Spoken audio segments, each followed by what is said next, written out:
Please, Batman, help me. Gotcha! Ooh, that looks fun. Let me try.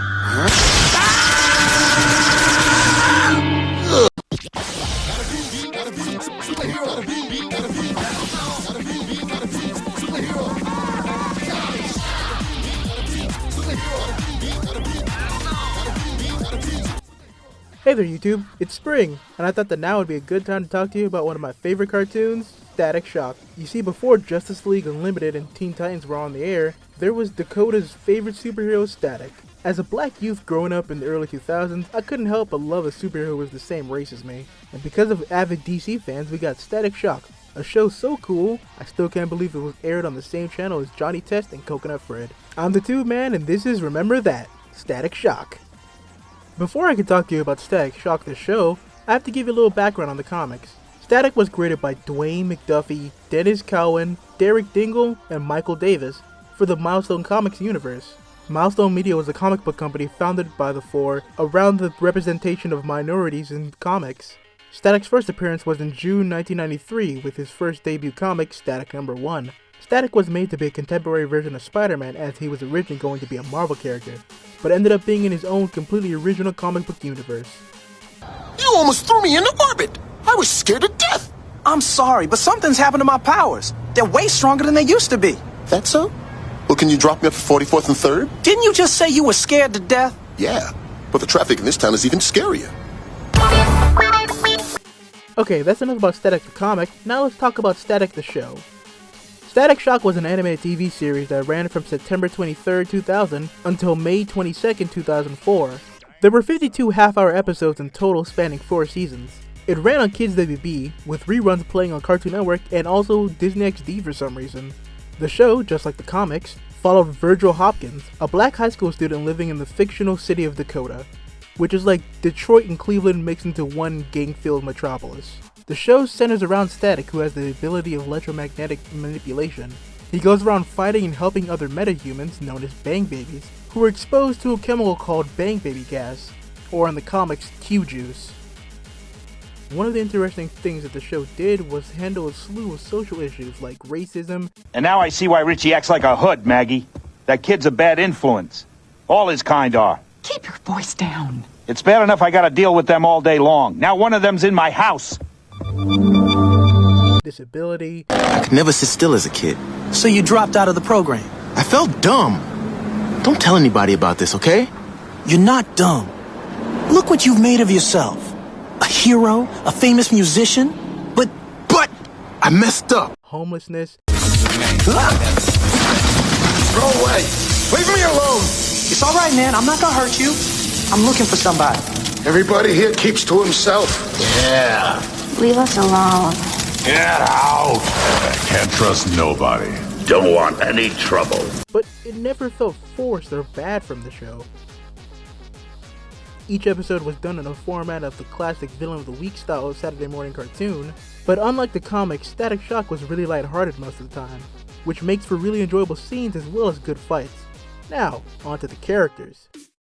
Note to self. Avoid playing catch with flying automobiles. Little brother, you're running late. Breakfast is already on the table.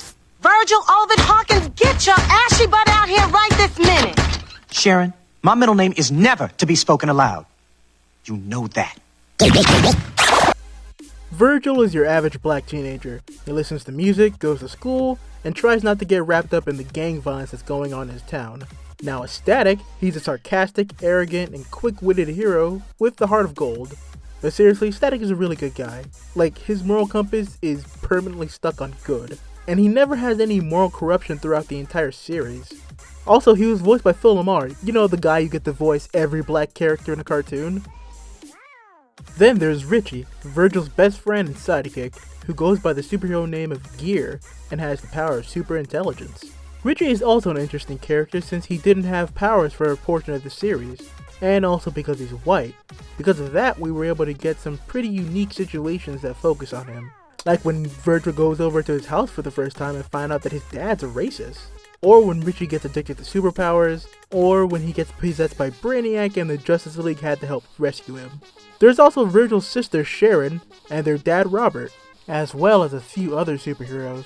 Other heroes include Rubber Band Man, an aspiring musician and former gang member who has a body made of rubber, and Shebang, an artificially made superhero who occasionally shows up to help Static and Gear fight. The series also has a crap ton of villains, including, as usual, there's way too many people on this list, so I'm just gonna put up a slideshow right here, right now.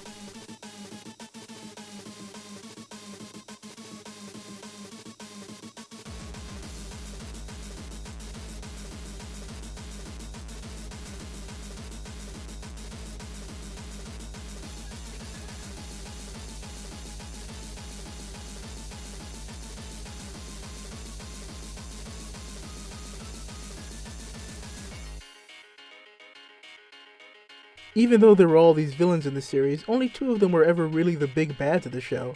Those 2 were Edwin Alpha and Ebon, a metahuman with the power to turn into a living shadow and create interdimensional portals. Both of them were 2 extremes of the social class system. Edwin Alpha is a rich white businessman who wants to find a way to turn Static's and other metahumans' abilities into weapons and sell them, while Ebon is a black gang leader who believes that metahumans is the next step in human evolution and should be the ones on top.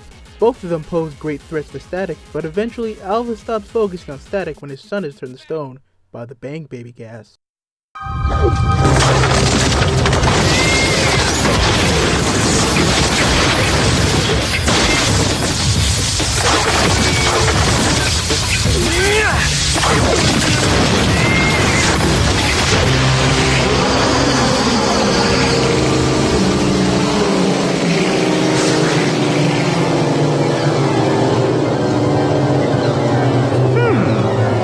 Lemony fresh scent, too. Now, as for Static Shock's animation, it was pretty good, which is no surprise since it was also done by Warner Bros. Animation. The first 2 seasons had some unique animation for a while, but eventually started looking closer to the basic style of the rest of the DC animated universe. This most obviously started happening in season 2 when Batman and other DC characters started showing up in the series. Another way to see the difference is between the 2 different openings for the first and second season, as well as the third and fourth seasons. The theme for seasons 1 and 2 were composed by Richard Wolf, and the theme for season 3 and 4 were composed by Little Romeo and Master P. Yeah, I'm sure that just dated this video by like over a decade. Speaking of Little Romeo, did you know he had a cameo on the show? Not just him, a bunch of random celebrities had cameos in the show, including Shaq, Karl Malone, Yao Ming, Tracy McGrady, Steve Nash, and AJ McLean. There are also some team-ups with Batman and Robin, Green Lantern, the Justice League, and Batman from Batman Beyond. Otherwise, Lil Romeo's last album will really be his last album. So, while you're waiting, think I could have your autograph? Hey, it's for my sister, okay? Static Shock also had a pretty big impact on DC, not only sparking interest in the character again, but also helping to make Milestone's other characters in the universe relevant again. Since the show ended, DC republished the first 4 issues of Static Shock as Static Shock Trial by Fire, as well as making a miniseries called Static Shock Rebirth of the Cool. They also produced a few chapter books. Also, Static Shock alongside former Milestone heroes Icon, Rocket, and Hardware were all integrated into the main DC universe in the New 52. And most recently, Milestone's own version of Earth was given its own place in the DC universe as Earth M. Also, last year, Dennis Cohen said that they had interest in revisiting the Milestone universe with both new and old characters. Though, unfortunately, Dwayne McDuffie passed away February 21st, 2011, so he has nothing to do with it. Fight the criminal, chase the bad guys, save the world, fly to the sky. Have kid amazing. Okay, stash out in face it. Yeah, 1-0, then you zap. Can't see, get trapped. Static Shock left a lasting impact on the world of superheroes, and maybe one day we'll see Static on the screen again. Maybe he'll be in another show, or maybe he'll finally get that movie he most definitely deserves. Static Shock was one of my favorite shows as a kid, and even now is on my personal list of best cartoons ever made, and was really fun to watch over again for this review. So, have you watched Static Shock?